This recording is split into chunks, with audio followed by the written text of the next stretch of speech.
want it to be Papa. Papa Smith. G2 versus Vitality. Quick shot and the inanimate Papa. For G2 and Vitality, things just got real spicy. Misfits winning a game. Origin losing a game. And frankly, Schalke winning too.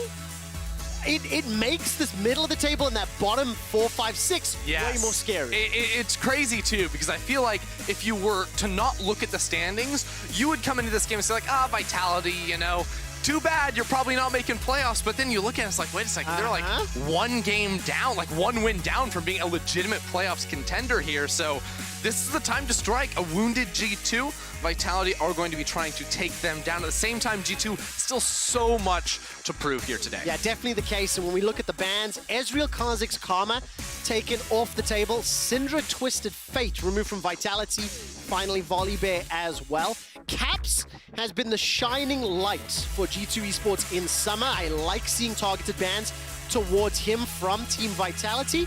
And it's going to be a first pick Kalista for G2. And while Caps has been, you know, the shining star for G2, the old, you know, sort of heroes on this team, Jankos, Perks, have definitely fallen off. So G2 already come to this draft to say, Perks, we're putting on you something that can slam lane. He's played the Kalista before. He has looked good on this in the past, so we'll see what he's able to do with it. Now, seeing Thresh open makes my mind immediately jump to that pick as a comfort for Mickey. My question to Vitality is, would they be willing to try and take something away like that Thresh here in the first rotation? I mean, Labrov has played 3 games of Thresh, 3 games of Bard as well. I'd love to see another Bard game from him, but let's see how the draft plays out. For Perks, Kalista, this will be his 4th appearance on the champion. He's won 2, he's lost 1, and Vitality really taking their time here, pondering all of the options. Now, excuse my ignorance. We all know I suck at this game, right? Okay. But with Kalista first pick and knowing that Caitlyn is a discussion point, do you even consider that? What do you think of that matchup? So it's an interesting question because Kalista's strength in lane is because of her passive. She can jump on you very easily when she's paired with a strong support. She is very good at fighting. She's one of the best like dueling AD carries in the early game. Caitlyn, again, very strong early game strength, but it's not because she constantly like fights you and trades with you. It's because she can trade with you without you trading back. So Caitlyn is a pick that will outrange the Kalista. And I think it's a little bit more up to, do you want to run like another range support alongside that Caitlyn to keep her pinned underneath her tower, and that can remove a lot of the strength of a Kalista. Now, we fortunately had more than enough time to have that discussion. Unfortunately for me, it didn't pay off. I took a gamble. It's going to be the Aphelios and the Set locked in.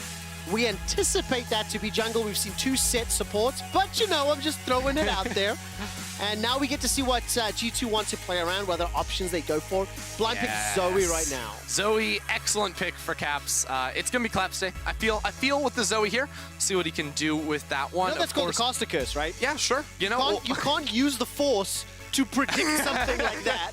And who's to say I can't, Trevor? Who's to say I don't have it? Light side or dark side, right? Did you predict craps or claps? That's what we're going to see. All right. I like it. I like the different look here for G2. Of course, the Zoe pick can be really powerful into both, you know, a Set and an Aphelios. Outrange them super well. Fight, jump on out of there, pick up a flash, get out, no problem. And it won't be the Thresh for Mickey down bot side. So I think Nautilus gives you a little bit more of the all-in ability with a Kalista outside you, whereas the Thresh Lantern could be a really good get out of harm's way tool for you. The Nautilus is one that I don't necessarily love. Like, I'm actually more of a fan of the Thresh alongside the Kalista, especially with some of the problems we've seen alongside G2, but we'll see how this 2v2 ends up playing. The one thing I do like about the combination with the Zoe, though, when you combine Sleepy Trouble Bubble or the Engage from Kalista Ultimate as well, there's a number of tools that you can unlock. But let's see how it plays out, of course. Mickey and Perks want to develop on a struggling summer split. And when we look at the bans now, Olaf and Shen taken out of the pool, followed up with a Camille. Sejuani is available. Sejuani is open. Would you consider it? The only reason I ask is it's Jankos. It's Jankos. No. I'm doing it for the memes, not for the comp. Jankos doesn't want a Sejuani. Get that I know he garbage out of here. But Grabs always does. I saw Grabs tweeting earlier after this Sejuani performance. And the final ban now from G2. What direction will it be?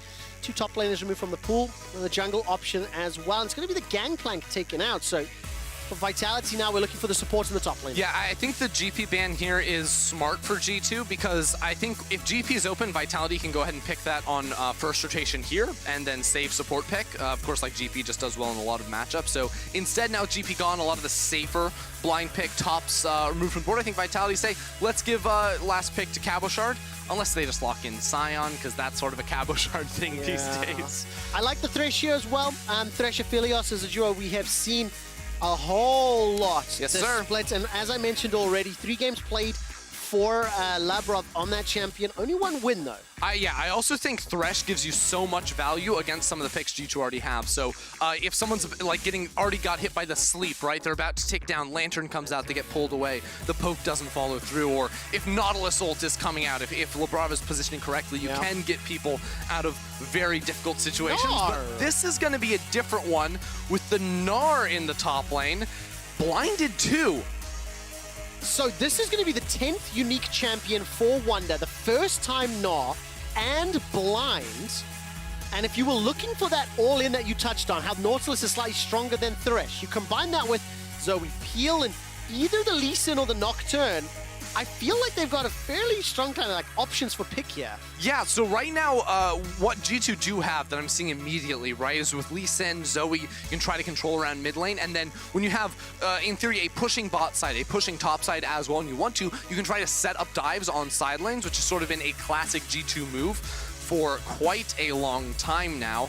I do actually like the idea of locking in a Malphite here, just sort of soaking up the lane phase, building up a lot of armor when you're against double AD topside and a Callista. Like, Zoe's the only magic damage source, and she's not going to be, you know, an Azir or a Corki level of magic damage where, you know, you can shred a front line. Zoe's a champion that can't really deal with that, so Malphite carries so much inherent value here for Vitality. I still don't know if I like seeing Malphite. I just, you know... It's Cabochard. The dude locks in tanks for breakfast. I know. I understand the value. I just find the champion so mad. By the way, this is the very first Gnar of the summer split for Wonder and G2 Esports. Just a reminder of the standings. G2, 6 wins, 7 losses. Vitality, 5 wins, 8 losses. And with the fact that everybody around them is within touching distance, genuinely every single game does count for the 5 remaining. It's G2 taking on Vitality. And we'll be jumping into our music video in just a few seconds. Ender, why don't you take it away? Let's do this thing. Yay. Oh, my timing was way off.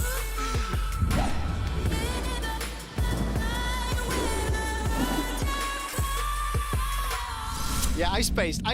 Don't, just, if you're gonna laugh at me. Don't mute yourself. Okay, I was muting myself the whole time.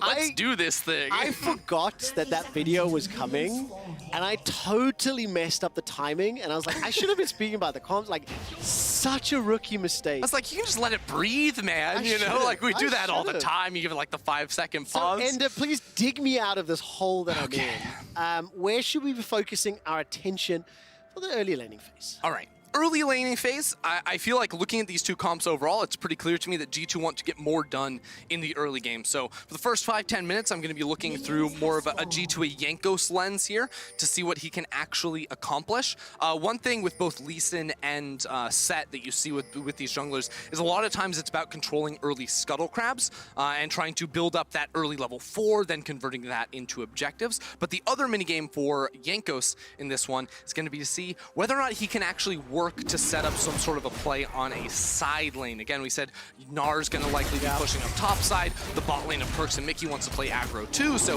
if Jankos were to link up with Caps, you can threaten early dives and get to the ball rolling for your team. Okay, so let's see where Jankos then goes. For the time being, he's starting on red buff. You can see Skeens, he's starting top. Early advantage to G2. By the way, they killed that ward in the river. Game changer against Comp and Labrov. Obviously not, as Labrov will get an early play there onto Mickey. Net HP, I think, marginally advantage of G2, but frankly, pretty much even Stevens, as the wave is now about to die. And you can already see that Wonder got a little bit of a push on early as Cabochard was helping out Skeens on red. and this wave will push towards Cabo. And obviously, mini-Gnar form is just such a pain in the ass to deal with for Malphite early on. Yeah, he's going the, actually level 2 bot side. Going to be a lot of damage going down. Lebrov's lucky he's able to proc the Aftershock there. And that's exactly what you wanted to see. You know, you talked about early plays, early pressure, and using the Kalista Nautilus, early advantage, land the hook, and now Comp and Lavrov push back. And now I want to see what Jankos can do, because Jankos, of course, red buff into his top side is now going to be pathing down after the Wolves, so very likely that he wants to play for this bot side Scuttle Crab and get some control around that area. Now, if he does that, Skeens can very easily trade up in the top lane, which means if you anticipate that for Skeens, actually, Jankos changing his path. So this is going to be a little bit unexpected now, as he's going to be looping around for the mid lane. Melitza would not expect a gank from the top side of the map at this point. Now, is bird the word? Let's take a look. Jankos. Bot lane's moving 2 for G2. Available. But Mickey's going to give it away if he steps over that ward. Bird is the word. I said a bird. The bubble falls short. Oh, man. Wow. They're going for this dive. Skeens come in, but he cannot save the day. Skeens manages to get the shield and Caps gets out. I did not think they were going to dive there. They went hard right there. I mean, Mickey walks straight over the ward. Melitza's like, I got this. I can react with the flash and get on out of there. That was not the case at all. G2, I mean, Mickey, they're the one that just goes super ham underneath the tower. And the thing is, you mentioned this about how G2 like to play around side lanes, and historically it's kind of been Caps in recent memory, they would push his lane and he would go to the side lanes.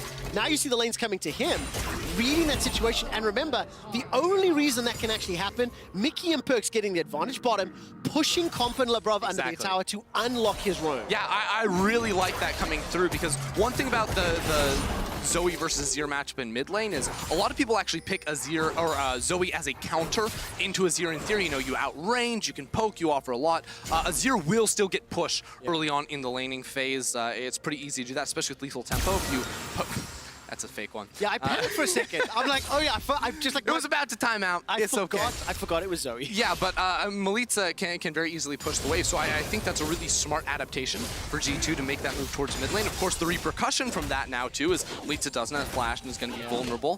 When he takes 6, though, maybe they can look to punish Caps here. But on the flip side, Jankos also was able to get both Scuttle Crabs, so now that gave him a little bit of boost in the early jungle. He has double longswords, and one thing I love to see junglers do when they get that early EXP lead off of the Scuttle Crabs, and you have a strong winning bot lane, look for the Drake solo. He can go for that very easily. And that's so important because, you know, Jankos being able to get crabs early on, for a comp that wants to make proactive plays in the 5 to 10 minute window, which is what you talked about, is going to play to their advantage. Now, Don't say anything about crabs. You just want Scuttle Crabs, not Skeens reading.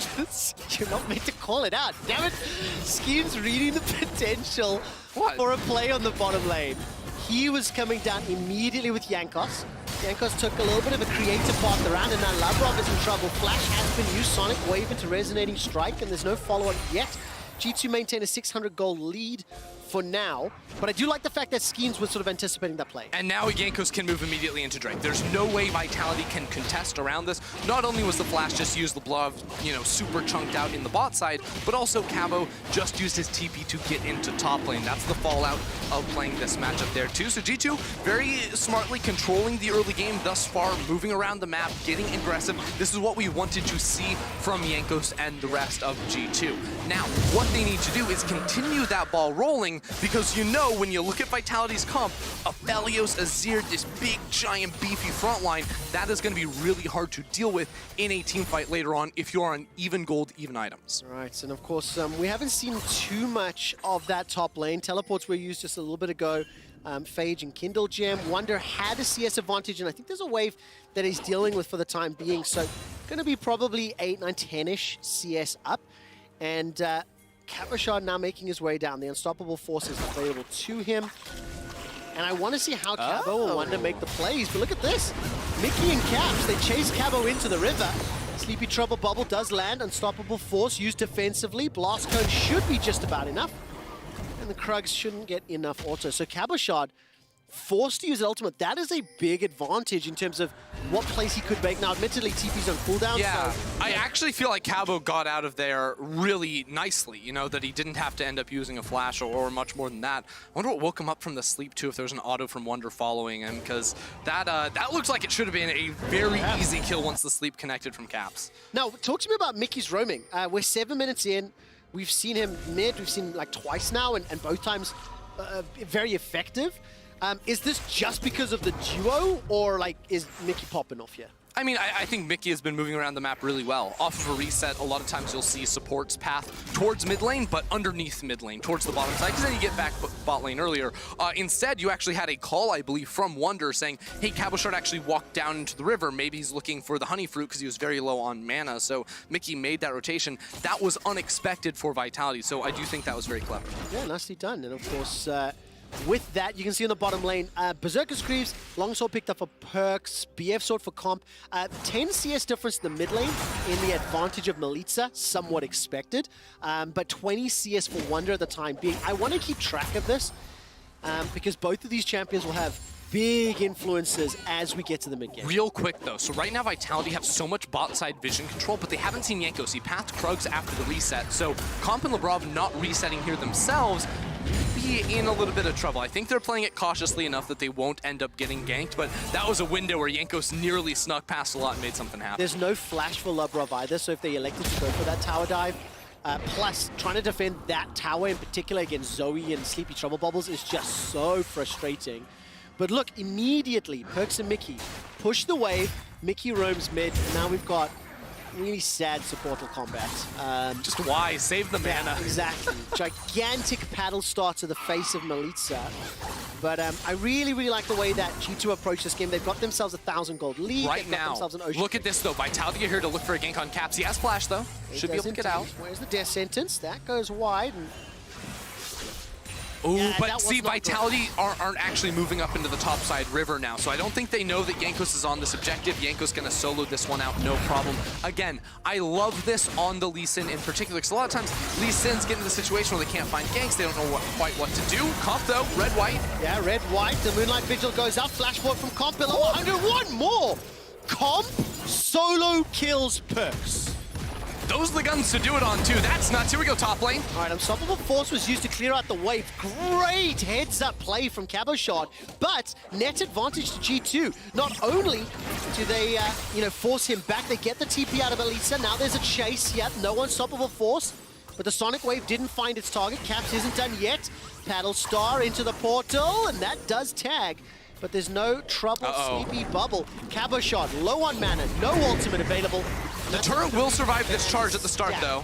But Cabo... it's going to get caught by the Hyper. And there's the kick and defensive flash away from Jankos. So G2 get the kill, they get the tower, and they get the teleport from Elisa. That is a gigantic, gigantic advantage. Very nicely done there. Again, another example of G2 using their pressure in their lanes to set up these plays. It's something we're looking at in draft. Can Jankos and Caps team up to attack top lane, to attack bot lane? There, they hit top lane hard. And that's exactly what you wanted. 3,000 gold lead, though. Is that even more than you were anticipating based on how these comps will play out? I think, it's hard to say because, again, it does come up to execution. I think this is a very good track for G2 to be on. But I do want to say, at the same time, Comp found that solo kill on Perks in the bot lane. These cracks in G2 continue to show themselves, and I do have to put full credit to Comp, He waited until he had the right guns. He waited till it was, the 1v1 time. The chakrams and the stain off of the red gun too give you so much in a 1v1 that you can even beat a Callista, and that's sort of Aphelios' strength. He has all these tools for different situations, and that was the right situation to look for the fight. Now the question is, can Vitality stem the bleeding long enough for the Aphelios and Azir to ramp up? Infinity Edge is still a little while away for Comp. It's going to be time now. Perks, on the other hand, does have the Vamp Scepter, as the Inferno Drake is now going to be the next one. That's the soul they're playing for. Luden's Echo was just picked up for Caps, which I think is important, because we've seen the damage his Paddle Stars are already dealing. Yeah, G2 very strong at the moment. This is where Vitality need to recognize that and say, how can we trade areas on the map. So we need to figure out how G2 are setting up these dives and side lanes. We need to make sure Cabochard is never vulnerable to one of those again. We need to make sure we can take a turret down bot lane if they do try to move for these things, because again, Vitality do not want to match up evenly against G2 at the moment. They're going to be eyeing the Infernal Drake in 4 minutes. See if Melitza can find his way towards a Nash's Tooth. Comp certainly will have an Infinity Edge by then, and that will give them a much better chance in the 5 versus 5. But again, this is going to be one that they have to navigate well, because it may be that in 4 minutes, they still don't stack up super nicely against G2, because G2 is all about early, and Jankos got that first Drake so early on that Vitality do need that extra time to ramp up. And the next question is going to be so important. I mean, Labrov is going to get just chunked out here. Dredge line on to Comp, and he's done. He's destroyed. Mickey is playing with an aimbot and hitting every single time. Cabochard's ultimate is used for retreat only, it appears. And underneath the tower, the 5-man stack of the defending champions make a statement. 5 kills, 4,000 gold in the lead. And just before that play happened, I wanted to point out that Black Cleaver and a 40 CS advantage for Gnar means that Vitality have so many threats to deal with on so many fronts, they may not get enough time to stay. I mean, you see it in the gold, right? When all 3 carries from G2 are all at the top there, Caps leading by a long shot. Jankos has more gold than the majority of his opponents. Yeah. Now, 1-0-4, obviously it's going to be the case, right? But it's a great representation of how far in the lead G2 are. Yeah, and I mean, this is a situation where, again, Vitality, they need to be looking to avoid any sort of confrontation. They get caught out. Do want to say G2 have been very adept at finding these fights around the map. It's been a very good look for them, but Vitality need to calm down a little bit. I think they're probably going to have to give third Drake here. If we're looking at all the factors going into this next fight, things have happened too quickly for their competition. They were eyeing this. They were like, hey, G2, they've been weak in the early game. Let's just coast on through and we're going to be fine. We're going to beat them in the fights. This is not the right way to go about getting caught inside of the river. It's a great TP from Wonder as well onto that ward. That was placed a while ago, so they find the kills. And I mean, Comp was just getting frequent flyer miles between the Nautilus ultimate and then the hook. He physically couldn't do anything that fight.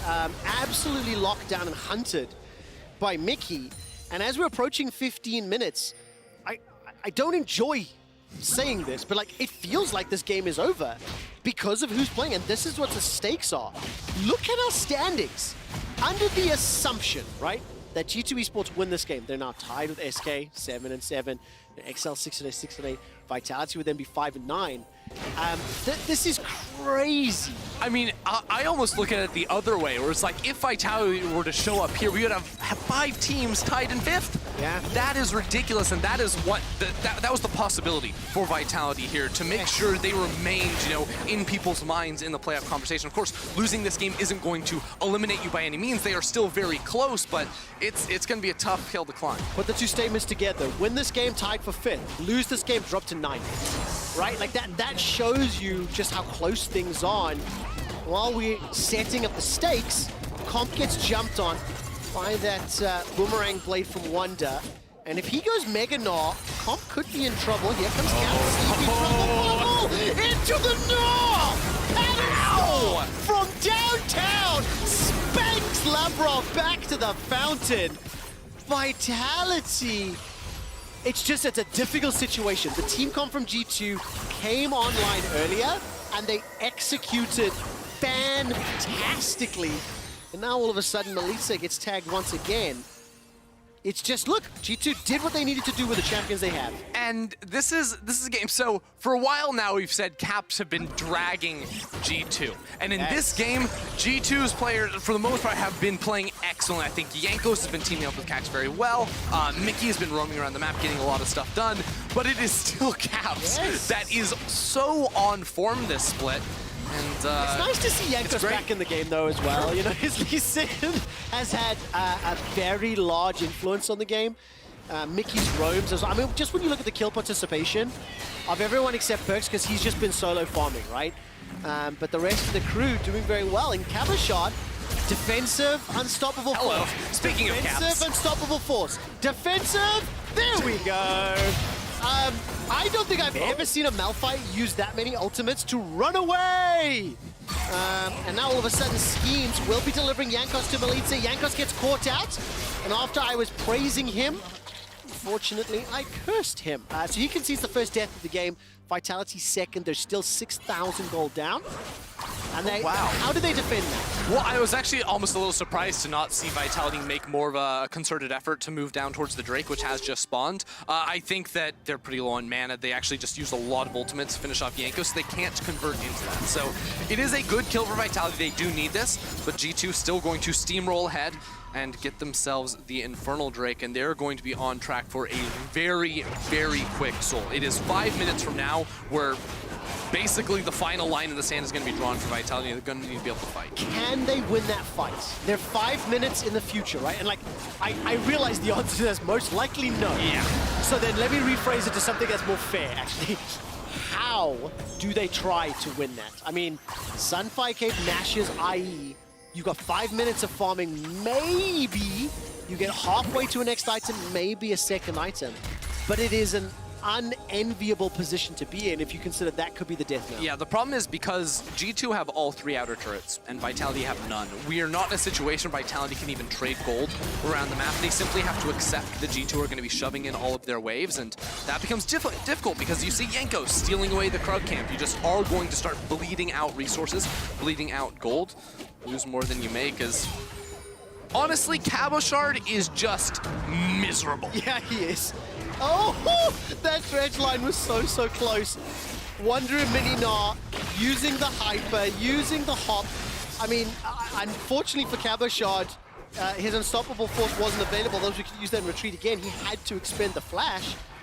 But it's not only him. The entire team is miserable. The only positive thing that we've really seen this game was Comp solo kill onto Perks, and that's not to disservice Vitality. I just think G2 have played around their comp and taken advantage of Vitality. It's also like Vitality just don't have options early on, right? Like they're just looking to scale, and they got punished. Melitza, you know, got killed very early on in mid lane. The dives came through. Cabochard has just been perma-bullied this entire game, and Schemes, I don't feel like, has been able to keep up with the pressure of not just Jankos, but also Mickey and Caps getting around the map. It has been a team-wide effort for G2, whereas Vitality do not feel like they have the cohesion. They played all of their individual lanes, you know, and they did fine in those lanes, but the fact is, G2 have been able to snowball through getting kills, through coming into fights with a numbers advantage. If you're a fan of G2, or if you're somebody that has been waiting to see what would happen, this is a very good confidence-building game. And yes, factor in competition, factor in the fact Vitality are 5 and 8, but factor in the fact that G2 have lost to many teams around them, right?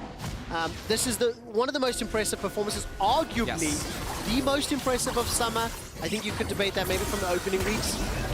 As the Moonlight Vigil goes out, Comp trying to do what he will. 2.5 minutes till the soul. Yeah.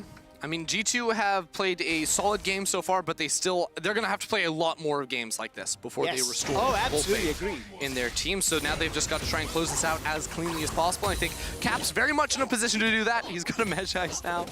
He's looking to set up around this objective, and just look at the division control they have in the bot side right now. Vitality can't, it's not like they can't leave their lanes, you know? Like, Skin's gonna walk in, he's like, are any of my camps up? Oh no, they've all been stolen away. Oh, there's a ward here. Well, guess what? There's 18 other control wards that you can see. Like, they know how badly they're losing because they walk through the jungle and just, oh, gotta clear this, gotta spend 8 seconds clearing out 1 million wards, and it's going to be very hard to set up against a Zoe who is just going to punish you whenever you try to approach the river. Now, in terms of approaching the river and approaching that river fight, Blade of the Rune King just picked up by Wonders. Gnar, Hurricane was picked up by Perks as well. In contrast, we've got a Blasting Wand and a Zeal for Melitza and for Comp. The only reason I want to draw attention to the item disparity is that Dragon Fight is pending. It's a 7,000 gold advantage for G2. And now we start to look at next steps in closing this game out. I think they've got so many options. They've got the Soul to play around if and when they want to make a move for Baron. They've got the ability to peel off Baron if they time the Mega Gnar rightly. If there's no threat, they get a Baron. So the world is G2's oyster right now in terms of next steps. The only thing that's holding them back is the timers in the top left corner of your screen. Right? Yes. Because you're just waiting for that to spawn. Baron, it's a little bit early, but they've just constantly been taking away jungle camps, and We're just going to see that continue to play out. Now, Jankos, Wonder, Mickey all here. It's time to ward and maybe even look for a pick if Vitality overextend I'm themselves. standing on the front line. Dredge line sidestep. I like the prediction, though, Yeah. on the Lantern take right there from Comp. Comp very patient not to pop that too early. Comp was playing very bold. Despite the gigantic deficit, he was willing to step forward. Now look at that red, white available. Cabo shot, ultimate's up, but which direction will it go? Forward! Vitality yell. Retreat! Cabo shot. They're going in. Lavrov goes forward. There's the unstoppable force. It hits someone from G2, but will it matter? Caps is running for his life, so is Jankos. 7,000 Meganar! and they almost did it, but the interrupt! Schemes turns around with a showstopper. No, did not happen. That was actually so huge there because his ultimate just doesn't come through. He gets taken away from the fight. He had a 5-man ulti ready to go, but now Caps has TP done to Wonder. Could TP if he wanted to as well. He can indeed. Perks manages to use the ultimate. The Fate's call. There goes Jankos. The He dodged it. comes down and sidestep. Melitza flashes for his life. Wonder's going to hop over his teammate for cover, and a Paddle Star kills Cabo Shard. Despite the fact that Vitality have schemes in the game, it was not enough. Now, Comp, though, still full health, is under threat. Defensive flash. Jankos looking for the kick. He's got the ulti available. Sonic Wave doesn't find a target. The Lantern gets him out. Caps Oh, chasing Caps, with come the on, spell that's just thief. mean. The Sleepy Trouble bubble. Portal jump won't land it up. Now Wonder steps forward. G2 somewhat chasing a crazy passage of play. While all that was going on, the Infernal Soul was secured. But my word, with that goal deficit? Yeah, I mean, I just want to say, people have been talking a lot about Perks, but he's the only one who turned his brain on during that entire thing because he is on the Drake while the rest of his team is chasing for stupid kills. Here we go, we see the fight one more time. It was really clever. I thought using the Lantern to get Cabo Shard in there because he didn't have the flash on the Malphite. He needed that extra way to close the gap, and they do chunk out Caps. This is huge, though. That's a 5-man Gnar if Skeens doesn't use that, but of course the double hop there on the Mega Gnar, very cumbersome. It's going to take him a long time to get through that, so Skeens is able to react nicely. And then Labrov is very low. You see over on the side, Caps, what does he do? He lands damage down onto Cabo. The fight then gets split up, and this is why Vitality can't commit forward. Comp doesn't have a front line to protect him, so there's no damage being returned from Vitality. Still, Comp is quite strong, so G2 can't just, keep flying. Yeah, show us this. Yeah, thank you. Nope, back. Nope, wrong one. Yep, come back. Nope. We don't want to watch Dragon. that. We don't want to watch that. Dragon, go to Dragon. Look, G2 are playing silly right now. Like, what's the point? Yes! Thank you. Thank you. Let's finish that off. Oh, even in slow We're motion. getting the slow motion. Excellent. Yeah, good job, Perks. I think the observers are trying to send us. Honestly, the best play of Perks' summer split so far. So the Infernal Soul was picked up. Thank you, observers, for... oh, we're not a replay. We're back live. Sorry. Okay, there's Wonder on the side lane. He's still got the ultimate available. And Lavrov is down. I really thought that was a replay. Now, all of a sudden, G2 can make a play for Baron if they want. Elder's up in 4 minutes. It's a 10,000 goal lead. But I do want to take a second to give some kudos to Vitality. They were in a gigantic deficit. They did put up more of a fight. Come on, more of a fight than you were expecting, and me. Well, they're going to try again. Cabo Shard has ultimate. He's going in. He is going in, but at what cost? Mickey's waiting in the side lanes. Mega Gnar's about to happen. Look at Vitality splitting up. He manages to catch Jankos, but it simply is not going to matter. Dredge line finds Melitza. Instantly pulled back from the Fate's call. Wonder finds the Gnar into the wall. The double kill for Perks. Baron, Infernal Soul, 25 minutes. If they can finish around 28, I think average win time today is 28 minutes right now. It's been definitely one-sided games. Now Wonder is looking to chase down Cabo. Start to finish dominance from G2. They've got the mini waves to work with. Comp and Labrov, they've given up on trying to defend. I respect that. Go farm that bot wave, but their entire base is about to be annihilated. Yeah, I mean, no doubt about it. I still think the Skeens block on Wonder was sick.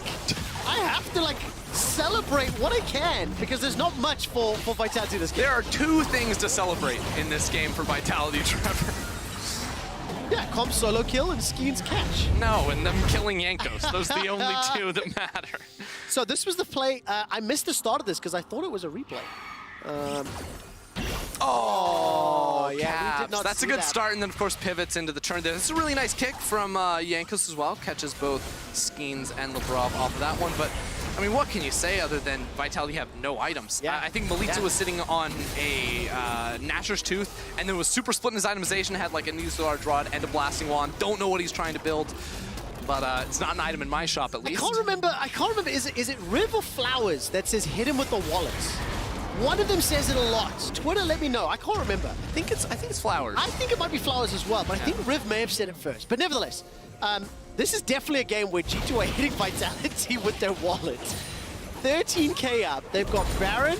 They've got Infernal Soul. Yeah. They've got 2 inhibitors down. You know, something that Flowers would say is that Vitality have a comp with a bunch of meatballs on their front line, and G2 have just been eating those, and they are fed now. Oh, no doubt about it. Now underneath the tower. Good luck dodging the damage from Caps. I mean, that Paddle Star chunks comp 50%. Look at that. Sleepy Trouble Bubble. Defensive flash from Labrov. The Paddle Star second time around doesn't find the target, but Caps is just... Caps is about to get oh, I thought he was going to flash to extend that on comp. Here we go. He was playing whack-a-mole indeed. Cabochon is already down. Melitza's going to be the next target. Not before he takes Yankos. Now Labrov is running for his life. 1, 2, 3 Vitality. 4 Vitality members are down. And the flash from Caps into the exhaust. Paddle Star to the fountain. Will not find the target. But G2 go for the chase. No one followed Mickey. And the rend won't be enough to do it. G2 Esports onto the Nexus. And they decimate, deconstruct, and destroy Vitality. Will they go for the final kill? It would be the most G2 thing to do. And it feels like they're thinking about it. Surely. Let's try that again. G2, decimate, destroy, and defeat Vitality. Of course, it's Perks, the one that's hitting the Nexus. He wants that win. He likes it. All right, G2 came into these last 2 weeks of the season with 2 missions, I feel like. One was, let's make sure we can make playoffs. Yes. And 2 was, let's try to restore some faith in the team. I think this game was a very solid showing, an important win also. But tomorrow they do go against Fnatic 2, which is going to be very pivotal. It absolutely will. And both goals were somewhat accomplished today, at least steps towards them. Steps towards those goals. Towards them. Still a long way. Key player of the game, at LEC on Twitter, Wonder, Caps, and Mickey. I definitely think like the team, the